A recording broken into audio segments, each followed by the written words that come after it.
India का एक hidden sector जिसके बारे में आई एम श्योर दोस्तों आपने गेस नहीं किया होगा। मैं बात कर रहा हूँ रियलिटी सेक्टर के बारे में, जिसका फ्यूचर मुझे आने वाले दिनों में काफ़ी ब्राइट लगता है। चलिए इस वीडियो में हम डिस्कस करते हैं रियलिटी बिजनेस के फ्यूचर के बारे में और कुछ स्टॉक्स पिक्स जो मुझे अच्छे लगते हैं। नमस्कार, मेरा नाम है अरुण कुमार अग्रवाल और मैं एक सेबी रजिस्टर्ड रिसर्च एनालिस्ट हूँ। दोस्तों, आप सभी तो जानते हैं आज के दिन में हर कोई एक अच्छे जगह पे रहना चाहता है, एक अच्छा इंफ्रास्ट्रक्चर बनाना चाहता है अपने घर के लिए। और ये हर किसी के लिए पॉसिबल नहीं होता, क्योंकि आपको और मुझे आइडिया नहीं है, ये हमारा बिजनेस नहीं है।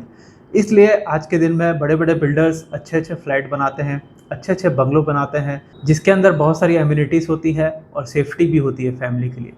इसी के लिए आजकल लोग लाइक करते हैं कि हम किसी रेजिडेंशियल एरिया पे ही रहें। वैसे ही बात आती है किसी कमर्शियल कॉम्प्लेक्स के बारे में या मॉल के बारे में। जब भी किसी के पास लैंड होता है और उसे बनाना होता है, तो वो किसी बिल्डर के पास जाते हैं। बट पहले ऐसा होता था, छोटे मोटे बिल्डर्स बहुत होते थे, वो कभी चीट करते थे, कभी हल्के क्वालिटी यूज़ करते थे और बनने के बाद सर्विस प्रोवाइड नहीं करते थे। बहुत सारी चीज़ों में इश्यू आती थी। लेकिन आज के दिन में वैसा नहीं है। बहुत सारी कंपनी आ चुकी है जो आपको अच्छे रेट में बना के देंगे और अच्छे क्वालिटी के साथ में, और आपको प्रॉपर प्लानिंग के साथ गाइड करेंगे। यहाँ तक कि जीएसडब्ल्यू का तो ये भी फैसिलिटी है कि आपका अगर वो प्राइवेट लैंड है तो वो इंटीरियर डिजाइनर तक करके देते हैं, और उसके इंटीरियर के बहुत सारे प्रोडक्ट भी आ रहे हैं आज के दिन में मार्केट पे। तो आने वाले दिनों में मुझे ऐसा लगता है कि रियलिटी सेक्टर में एक बहुत अच्छा बूम आएगा। ये एंगल था इस तरीके से कि आप खरीदना चाहते हैं। अब इसे स्टॉक के एंगल से समझते हैं। अगर आप लेट सपोज आपके पास ज़्यादा पैसे नहीं है और आप रियलिटी सेक्टर में इन्वेस्टमेंट करना चाहते हैं, लैंड खरीदना चाहते हैं, देखिए जैसे गोल्ड खरीदते हैं वैसे ही लैंड खरीदना ज़रूरी होता है। डाइवर्सिफिकेशन रखना ज़रूरी होता है। स्टॉक में भी कुछ इन्वेस्टमेंट करना चाहिए। अगर स्टॉक मार्केट नहीं आता तो आप म्यूचुअल फंड में भी इन्वेस्टमेंट कर सकते हैं। वैसे ही अगर रियलिटी सेक्टर में आप इन्वेस्टमेंट नहीं कर सकते, आपके पास ज़्यादा पैसा नहीं है, तो आप रियलिटी के स्टॉक्स भी खरीद सकते हैं, क्योंकि बहुत सारी कंपनी लैंड लेके रखती है, उसके प्राइजेस भी बढ़ते हैं और फ्यूचर में वहाँ पर वो प्लॉट कटिंग करके बंगलोज फ्लैट बना के बेचते हैं, जिसका आपको बेनिफिट होता है। अब एक बात मैंने कही कि ब्रांडेड कंपनी का ही लेना चाहिए। इसके पीछे मेन रीज़न ये भी है कि आपने बंगलो तो खरीद लिया, आपने फ्लैट भी खरीद लिया, लेकिन उसके बाद मेंटेनेंस का क्या होता है। आप सभी ने देखा होगा, बहुत सारे छोटे छोटे बिल्डर्स बनाते हैं, प्रॉमिस करते हैं, बट बाद में उसे मेंटेनेंस नहीं करते हैं। एंड ऑफ द डे जो रेसिडेंशियल में जो वहाँ रहते हैं वो अपने हैंडओवर में लेते हैं उसे, और उसे मेंटेन करने की कोशिश करते हैं। जब भी किसी प्रोजेक्ट का डेवलपमेंट होते रहता है तो उस समय पे चार्जेस नहीं लगता है मेंटेनेंस का, बट कुछ साल के बाद जब मेंटेनेंस लगना चालू होता है तो उस समय पर बिल्डर्स हाथ खड़ा कर देते हैं, और जो लोग वहाँ रहते हैं उन्हें मजबूरी में अपने कंट्रोल में लेना पड़ता है और वहाँ पर एक एसोसिएशन बनाते हैं। बट उनके पास फंड नहीं आता है, वो जनरल पीपल हैं, कई बार उनके पास मेंटेनेंस का पैसा नहीं आता है और वो मेंटेन नहीं कर पाते हैं। 10 साल के बाद ये एक्चुअली में वो फ्लैट या हो या बंगला हो या फिर सोसाइटी हो, वहाँ पर मेंटेनेंस की ज़रूरत पड़ती है। कोई भी चीज़ अगर नया लगता है तब तो मेंटेनेंस की ज़रूरत नहीं पड़ती है, 10 साल के बाद ही ज़रूरत पड़ता है, और तब बिल्डर सपोर्ट नहीं करते हैं। यहीं पर रोल आता है बड़े ब्रांड्स का, गोदरेज, डीएलएफ, ओबराय रियल्टी जैसे बड़े बड़े कंपनीज़ का। वो अपने ब्रांड नेम को कभी भी ख़राब नहीं करते, वो मेंटेन करके रखते हैं, प्रॉपर कॉन्ट्रैक्ट बेसिस पे चलते हैं, रूल्स एंड रेगुलेशन पे चलते हैं। अगर वो वैसा नहीं करेंगे तो आने वाले जो भी उसके प्लॉट हैं या फ्लैट हैं वो नहीं बिकेंगे।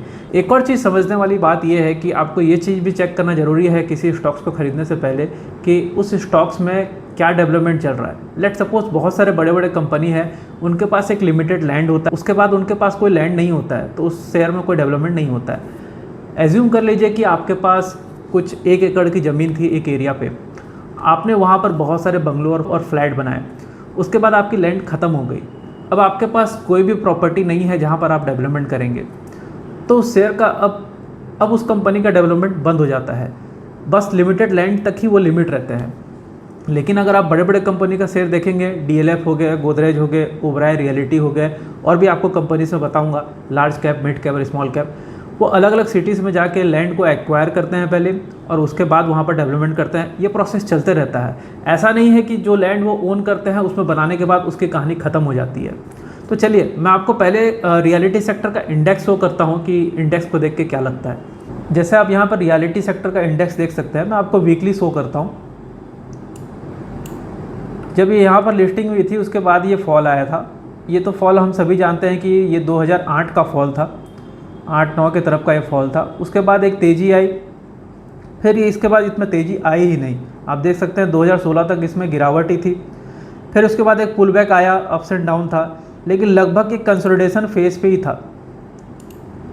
यहाँ से अगर आप देखेंगे तो ये कंसोलिडेशन फेज़ पे ही था। और ये काफ़ी लंबा समय था, लगभग 5271 दिन, मतलब ये 2008 से लेके 2023 तक, मतलब 15 साल तक ये कंसोलिडेशन फेज़ पे ही था। रियलिटी सेक्टर 15 साल तक कंसोलिडेशन फेज़ पे ही था। लेकिन क्या आप मुझे एक बात बताइए, क्या गोल्ड में ऐसा नहीं हुआ था? 2012 से लेके 2020 तक कंसोलिडेशन फेज़ पे था, तो आपने क्या गोल्ड को बेच दिया? नहीं बेचा। वैसे ही लैंड पे भी होता है, आपकी लैंड की प्राइस कई बार नहीं बढ़ती है, क्या आप उसे बेच देते हैं? नहीं बेचते हैं, आप वेट करते हैं। कभी वहाँ पर हाईवे निकल गया, रोड निकल गई, जैसे अभी पूरे वर्ल्ड में क्राइसिस का सिनेरियो हो गया था, तो उस समय पे गोल्ड का प्राइस ही राइज हुआ। वैसे ही अभी रियलिटी सेक्टर जब बूम हुआ है धीरे धीरे, तो रियलिटी के स्टॉक्स भी मूव होना चालू हुए हैं। अब जैसे यहाँ पर आप देखेंगे काफ़ी अच्छा यहाँ पर एक तेज़ी आया था इस लेवल से, लगभग ये 184% का इसने गेन दिया था। एंड यहाँ से अगर आप देखते हैं इसको, तो 600% का गेन हुआ था लो से। चलिए अभी मैं आपको 3 शेयर शो करता हूँ, जो एक लार्ज कैप है, एक स्मॉल कैप है और एक माइक्रो कैप है। तीनों ही शेयर मुझे अच्छे लगते हैं और अच्छे ग्रुप के हैं। पहले इस शेयर का हम फंडामेंटल चेक करते हैं, उसके बाद मैं मेरा कंक्लूजन दूंगा कि क्या करना चाहिए। सबसे पहला शेयर यहाँ पर आता है गोदरेज प्रॉपर्टी। गोदरेज प्रॉपर्टी का तो नाम आप सभी ने सुना ही होगा। गोदरेज प्रॉपर्टी का अगर मार्केट कैप आप देखेंगे तो 56,000 का है, इसका P30 का है and price to book value 2.94 है। ये बहुत अच्छा है, बहुत ही सस्ता है आज के दिन में। और डेप्ट और प्लेजिंग इनके पास है ही नहीं। डेप्ट इनके पास 0.83 का है, ये है ही नहीं, ऐसा ही सोच सकते हैं, क्योंकि डेवलपमेंट के लिए इनके पैसे की ज़रूरत पड़ती है इनको, और ये लेते हैं, ये लैंड के अगेंस्ट में ही मिलता है। इसका P रेशियो अगर आप देखेंगे तो इसका ऑल टाइम का जो P था 55 का था, और अभी ये ट्रेड कर रहा है 30 पे, तो मतलब P के हिसाब से बहुत सस्ता है। एंड इसका अगर 5 इयर्स का आप कंपाउंडिंग देखेंगे सेल्स में तो 46% का है। एंड 5 इयर्स का इसका नेट प्रॉफिट का अगर आप कंपाउंडिंग देखेंगे तो 60% का है। कंटिन्यूस ग्रोथ हुई है कंपनी में, कोई दिक्कत नहीं है। इनसाइड में देखते हैं हमें कुछ मिलता है क्या, तो इनसाइड में भी कंटिन्यूस यहाँ पर इम्प्रूवमेंट हुआ है। अगर एरिया सोल्ड के हिसाब से भी आप देखेंगे यहाँ पर, एंड बुकिंग वैल्यू भी यहाँ पर बढ़ते ही गई है, कस्टमर कलेक्शन भी यहाँ पर बढ़ते ही गया है। कंपनी के पास 51% का होल्डिंग है। हाल ही में कंपनी ने 4% का स्टेक बढ़ाया है। गोदरेज प्रॉपर्टी जैसा कंपनी जो है कभी भी सस्ते पे मिलता है तो आपको एक्यूमुलेट करना चाहिए। एक स्ट्रॉन्ग ग्रुप की कंपनी है और आज के दिन में बहुत ही सस्ते वैल्यूएशन पे अवेलेबल है। ये मेरा रिकमेंडेशन नहीं है, बट आपको स्टडी करना चाहिए इस शेयर के बारे में। दूसरा शेयर आता है सनटेक रियलिटी का। सनटेक रियलिटी का मार्केट कैप है 5,000 करोड़ का लगभग। इसका P है 25 का, इंडस्ट्री का 27 का है। इसका प्राइस टू बुक वैल्यू बहुत सस्ता है, 1.46 का है। अगर हम इसका मैक्स P देखते हैं यहाँ पर, तो मैक्स P 76 का है, जिससे काफ़ी सस्ता ट्रेड कर रहा है। प्रॉफिट एंड लॉस की बात करें तो 5 साल का 13% है, 3 साल का 46 है यहाँ पर सेल्स में ग्रोथ। एंड प्रॉफिट ग्रोथ यहाँ पर 35 है 5 साल का। कंटिन्यूस ग्रोथ हुआ है यहाँ पर, कोई इश्यू नहीं है कंपनी में। एंड यहाँ पर डेप्ट देख लेते हैं एक बार, डेप्ट भी काफ़ी कम है, प्लेजिंग कुछ है नहीं। एंड इनसाइड पे देखते हैं हमें कुछ मिलता है क्या। हाँ, तो इनसाइड में भी एनुअल कलेक्शन यहाँ पर बढ़ते ही गया है। एनुअल प्री सेल्स बुकिंग भी यहाँ पर बढ़ते ही गई है। कंपनी की सेल्स बढ़ी तो ये सब बढ़ेगा ही। एनुअल रेंटल इनकम, कंपनी थोड़ा बहुत रेंटल से भी कमाती है, वो भी धीरे धीरे बढ़ते गया है। कंपनी 63% होल्डिंग रखता है अपना, ये बहुत अच्छी बात है। चलिए अब तीसरे कंपनी की ओर देखते हैं हम। तीसरी कंपनी एक बहुत ही छोटी कंपनी है, आप इसे माइक्रो कैप भी बोल सकते हैं। 1500 करोड़ का सिर्फ मार्केट कैप है। Shriram property. Shriram property south में अपना बहुत अच्छा नाम रखती है। एक बड़े ब्रांड का लेना बहुत ज़रूरी है। श्रीराम प्रॉपर्टी जैसी कंपनी बहुत ही बड़ी कंपनी है और आज के दिन में इसका रियलिटी का शेयर सिर्फ 1500 रुपये में मिल रहा है।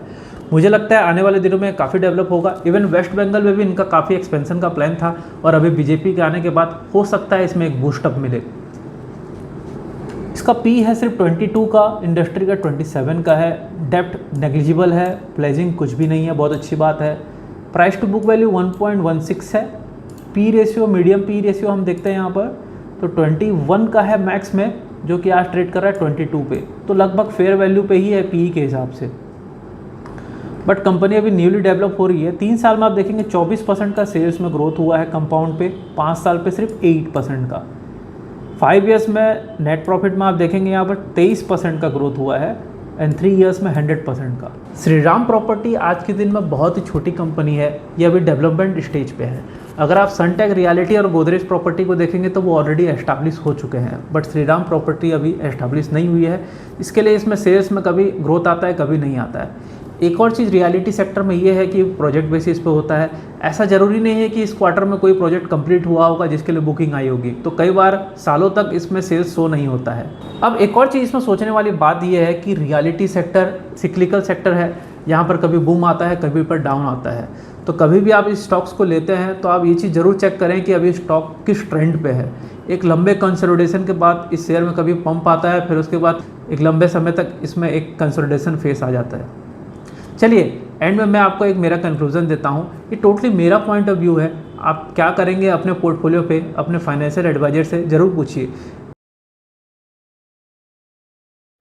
तो इन तीनों स्टॉक्स पे आपको फंडामेंटली अगर मैं बोलूँ तो मुझे काफ़ी सस्ता लगता है आज के दिन में, बट आपको कैसा एंट्री लेना चाहिए, कभी भी इसमें डिप आता है तो आप पार्सली ऐड कर सकते हैं, क्योंकि ये 1 या 2 दिन की थ्योरी या कुछ सालों की नहीं है। इसे मैं 5 से 10 साल के हिसाब से ले रहा हूँ, क्योंकि आने वाले दिनों में रियलिटी सेक्टर मुझे काफ़ी बूम लगता है। हर डिप पे मैं इसे ऐड करूँगा, पार्सली ऐड करूँगा और बेस्ड ऑन द रिजल्ट ही करूँगा।